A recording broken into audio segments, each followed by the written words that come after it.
Minutes of motivation की series को हम आगे बढ़ाते हैं और आज पावर ऑफ इमोशंस पर अगला एपिसोड, अगले सीरीज के एपिसोड में हम पहुंच चुके हैं।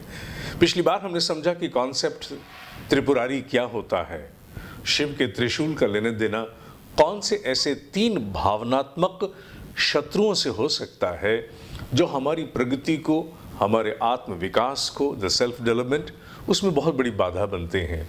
और हमने देखा कि वो 3 नाम जिन्हें हम लोग बचपन से सुनते आए और जिसके विषय में हम सोचते हैं ये सब क्या होगा, इसका कोई महत्व होता है क्या, वो तीनों कितने विराट स्वरूप को लिए हैं, जिसमें लोभ पर चर्चा पिछली बार हुई थी।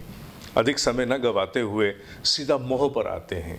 अंग्रेजी में इसका निकटवर्ती शब्द बायस है और मोह और बायस दोनों एक ही हैं। सामान्यतः हम सोचते हैं कि मोह बच्चों के साथ होता है, अपनी संतान के साथ होता है, लोगों के साथ मोह हो जाता है। मनुष्य को मोह केवल लोगों के साथ नहीं, अर्थात संतान के साथ, मित्र के साथ, पत्नी के साथ, दोस्तों के साथ ही नहीं, मनुष्य को मोह अनेकों प्रकार का होता है। मनुष्य का मोह उसके अपने पदार्थ से हो सकता है, अर्थात जो वो चीज़ें उसके पास हैं, what all you possess as materials, maybe your mobile phone, maybe your car का और मोटरसाइकिल का विशेष रूप से मोह हमें तब पता लगता है जब हम सड़क पर चल रहे होते हैं।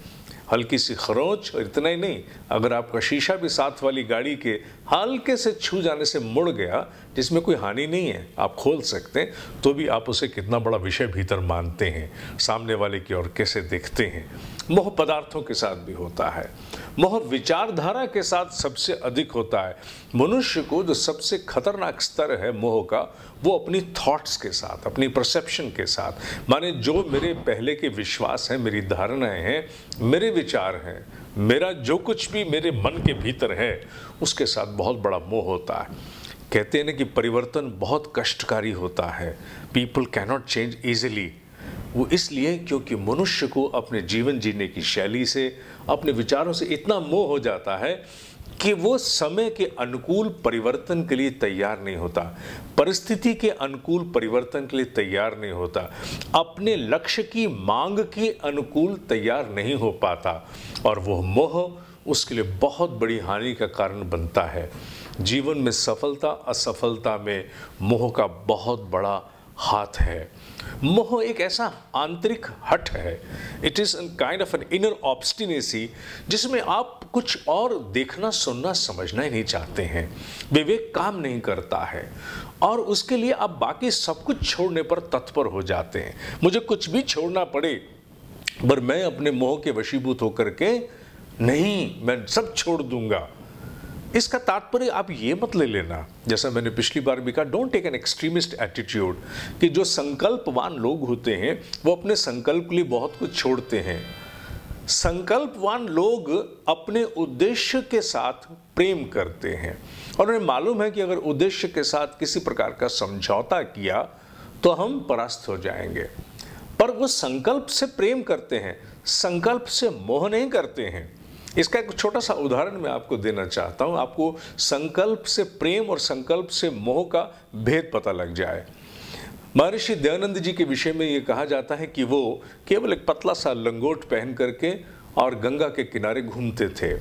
जब पहली बार उन्होंने आर्य समाज की स्थापना की और वो समाज में आना उन्होंने शुरू किया, तो वो वस्त्र नहीं पहनते थे और मूर्ति पूजा इत्यादि जैसे विषयों को लेकर के वो अक्सर बड़े उग्र हो जाते थे और वाद विवाद तो करते ही थे और उन जैसा कोई था भी नहीं। एक बार की बात है कि उन्हें किसी ने कहा कि महाराज, ऐसा मैंने सुना है कि महाराज अब आप समाज में आ रहे हैं, समाज में महिलाएं हैं और भी लोग हैं, थोड़ा सा अच्छा लगेगा अगर आप कोई वस्त्र पहन लें। स्वामी जी ने तत्काल कहा, लाओ, अर्थात अभी मैं कपड़ा लेता हूँ, और उन्होंने उस दिन के बाद से एक चादर इत्यादि को लपेटना शुरू कर दिया।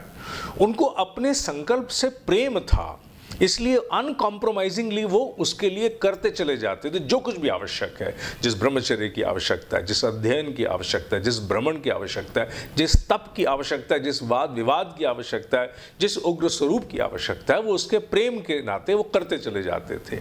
पर संकल्प से मोह नहीं था उन्हें। मोह होता तो वो कहते कि नहीं, मुझे अपने इस बाने से मोह है, I am not going to compromise on to that. मनुष्य अपने संकल्प की पूर्ति के लिए 1000 परिवर्तन करने को भी तैयार हो जाएगा, क्योंकि उसे पाना चाहता है, प्रेम करता है। पर मोह में विवेक नहीं होता।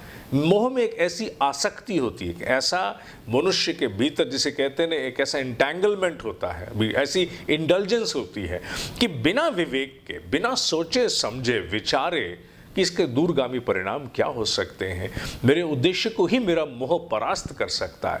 मनुष्य मोह के अधीन होकर के कई बार अपने आप को बदलता नहीं है। मोह एक ऐसा इमोशन है जो अगर संकल्प के साथ प्रेम के रूप में विकसित हो जाए तो मनुष्य को कुछ नहीं में एक नई सृष्टि निर्माण करने की क्षमता दे जाता है। और मोह ही अगर मनुष्य के भीतर कोई आसक्ति बन करके आ जाए तो क्या कर देगा, अच्छी खासी योग्यता वाले व्यक्ति को भी केवल अपने वैचारिक मोह, अपनी धारणा, परसेप्शन के मोह के कारण पछाड़ करके रख देगा। आप अपने आसपास देखिएगा कौन कौन से ऐसे लोग असफल हुए जिनमें योग्यता पूरी थी, जिनके पास परिस्थितियां भी थी, पर उनको कहीं अपने विचारों से ऐसा मोह था कि वो अपने ही उद्देश्य के हित में बदलने को तैयार नहीं हुए। मोह एक भाव है। ये हमारी चर्चा पावर ऑफ इमोशंस पर है। और पावर के 2 स्वरूप होते हैं, घातक भी और सृजन भी। बिजली झटका देके जान भी ले सकती है और बिजली के बिना आज जीवन नहीं है, अर्थात जीवन ले भी सकती है और उसके बिना जीवन है भी नहीं। शक्तियों के साथ ऐसा ही होता है, क्योंकि भावना एक बहुत प्रबल शक्ति है। Emotion is a very big, tremendously big power with magnanimity beyond measure. उसको नापा नहीं जा सकता, इसलिए उसके घातक परिणाम भी उतने ही खतरनाक हैं और साथ ही साथ उसका लाभ भी है। आपको भी अपने भीतर एक विश्लेषण करना होगा, अपने आप से पूछना होगा, अपने आप से जानना होगा कि मेरे भीतर मोह कौन कौन सा रूप लेकर के मेरे कौन कौन से जीवन के पक्ष को प्रभावित कर रहा है। मोह हो सकता है इंटरपर्सनल रिलेशनशिप में भी आपके बाधा बन रहे हो। आपका मोह अपने विचार, अपनी धारणा, अपने हठ के कारण दूसरे की बात समझना ही ना चाहता हो, दूसरे के विचारों का समावेश करना ही ना चाहता हो और रोज उसी के कारण आपके झगड़े भी होते हो। मोह के कारण हो सकता है आपके स्वास्थ्य पर भी कोई प्रभाव पड़ रहा हो, आप अपने कोई विचार छोड़ने को तैयार नहीं है। मोह हो सकता है कि आपकी छोटी छोटी आदतों से आपके जीवन के बड़े बड़े उद्देश्य परास्त कर रहा हो। तो ढूंढना अपने भीतर कि कहां कहां मोह, बायस, that attitudinal bias, that bias towards a perception, जिसकी विवेचना नहीं की गई है, और जिसका एनालिसिस नहीं किया, सिंथेसिस नहीं किया, उसे विवेक के प्रकाश में, in the light of wisdom, हमने जानने की चेष्टा नहीं की कि यह मोह रूपी विचार, एटीट्यूड मेरे जीवन के साथ कितना खिलवाड़ कर रहा है। This is one of the most important aspects of the power of emotions.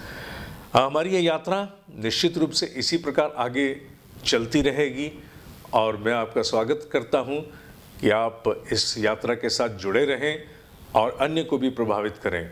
और साथ ही साथ मत भूलिएगा, श्रीमद् भगवद गीता जो कि एक धार्मिक ग्रंथ नहीं है, मैं ऐसा मानता हूं कि वो धार्मिक ग्रंथ नहीं है, वो आत्मनिर्माण का, जीवन निर्माण का एक ऐसा मैनुअल है जिसे किसी भी काल के द्वारा, किसी भी परिस्थिति के द्वारा परास्त नहीं किया जाता है, नहीं किया जा सकता। उसमें विश्व के समूची मनुष्य की आंतरिक समस्याओं के समाधान, निदान उपलब्ध हैं। और उसी पर एक लाइव क्लासरूम का आयोजन हम लोग प्रत्येक महीने के दूसरे और अंतिम रविवार को, दूसरे और अंतिम, किसी किसी महीने 5 रविवार होते हैं, प्रातः 7:30 बजे लाइव क्लासरूम शुरू होती है www.dineshji.com, DINESHJI, Jalandhar India .com/live LIVE। 7:30 बजे प्रत्येक माह के दूसरे रविवार वो कक्षा का सीधा प्रसारण चलता है। आशा है आप उसके साथ भी अवश्य जुड़ के आत्मनिर्माण की यात्रा में आगे बढ़ेंगे। तब तक के लिए धन्यवाद।